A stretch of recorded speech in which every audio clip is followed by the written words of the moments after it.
Hello, everyone. Today we are going to read Teedie, the story of young Teddy Roosevelt by Don Brown.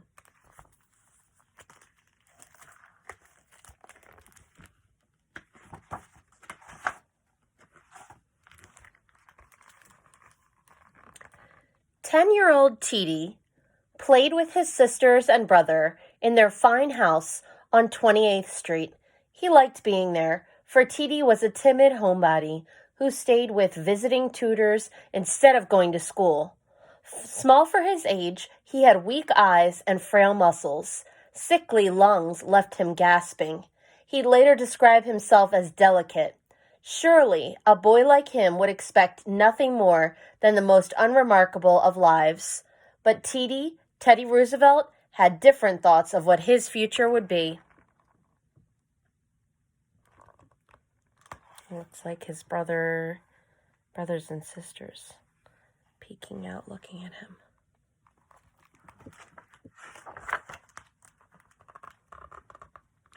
The Roosevelts were one of New York City's wealthiest families, and Teedie enjoyed uncommon privileges such as servants, grand vacations to foreign lands, and summer houses. Teedie, his brother Ellie, and his sisters Bamie and Coney loved summers in the country. They had cats, dogs, rabbits, and a Shetland pony named General Grant. Oh, there's the pony right there.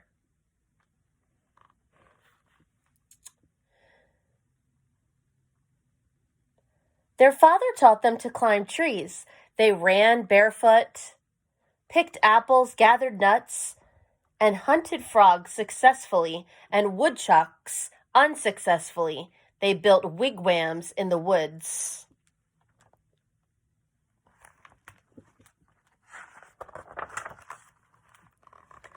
But the Roosevelts' wealth couldn't protect Teedie from asthma.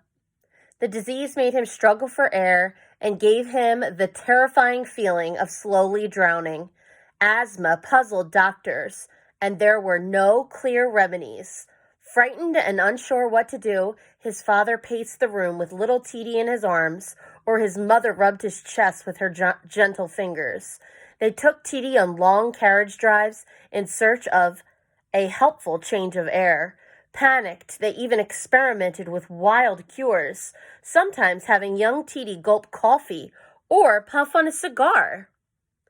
Asthma would always trouble him, deviling him into adulthood from time to time. Despite his weak body, Teddy had a strong mind. He loved reading. My father and mother had the good sense not to try to get me to read anything I did not like, he said, adding, I do not believe a child's book is really good unless grown-ups get something out of it.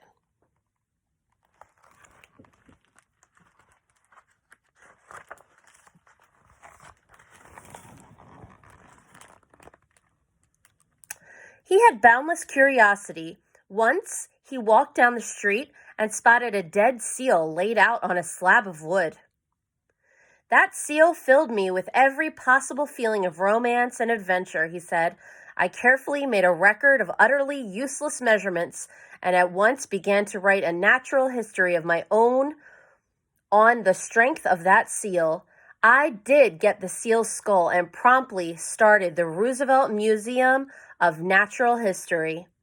It was a natural turn from a boy's whose father had helped found the American Museum of Natural History in New York City.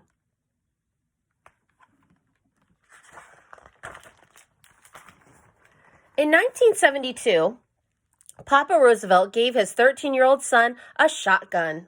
While hunting, Teedie noticed his companions saw things to shoot that he could not see at all, and they could read distant billboards, while he was unable to even see the letters. There's one of the billboards. Neither he nor his family had ever noticed his nearsightedness before. He was fitted for eyeglasses, and an entirely new world opened for him. I had no idea how beautiful the world was, he remarked.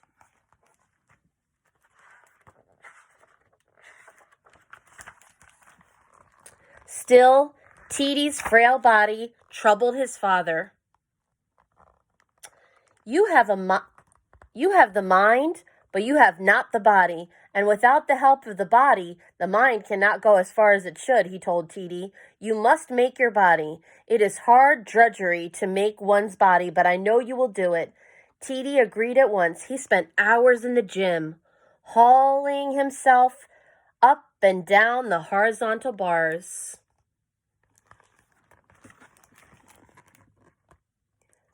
And lifting dumbbells and weights. He paddled in the hottest sun and over the roughest water in the smallest boat. He rode horses. On one outing, the horse turned a somersault over a fence. After the fall, I found I could not use my left arm, so we pounded along. I did not appreciate that my arm was broken for 3 or 4 fences, he said.